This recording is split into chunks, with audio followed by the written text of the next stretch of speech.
तो हाँ, देख लो आप लोग, सच में पवन भैया का जो है ना दम पर कितना व्यूज आता है वो मैं आप लोगों को आज की इस वीडियो में बताऊंगा। नमस्कार, मैं रविंद्र और आप लोग देख रहे हैं रविंद्रा टाइम्स।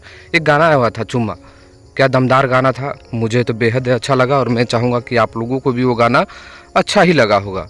लेकिन इस पर व्यूज़ की बात करते हैं, एक दिन में 26 मिलियन, ये रिकॉर्ड है दोस्तों कि मुझे जहाँ तक अंदाज है कि बॉलीवुड में भी इतना नहीं गया होगा। और भोजपुरी तो छोड़ ही दीजिए, व्यूज के मामला में पवन सिंह ने रिकॉर्ड तोड़ दिया है। लेकिन ये किसी और के बदौलत और किसी और के बदौलत था, राजकुमार राव के। जहां पर मैंने एक पोस्ट देखा कि राजकुमार राव के बदौलत देखिए कि एक दिन में 26 मिलियन इस गाने पे व्यूज जाता है, जबकि दूसरे में दिन में 1 मिलियन। वहीं जो पवन सिंह के जो है दम पर व्यूज आने पर आदि शक्ति पर एक गाना आया हुआ है, उसको जाकर देखिएगा तो एक दिन में 1 मिलियन, ये क्या। लेकिन इस सब को छोड़िए, हम लोग बात करते हैं खेसारी लाल यादव का गाना आ रहा है चुम्मा चुम्मा। दमदार तरीके से प्यार देना है। आज सुबह 11 बजे इसका टीजर आएगा, एकदम देखते रहिएगा।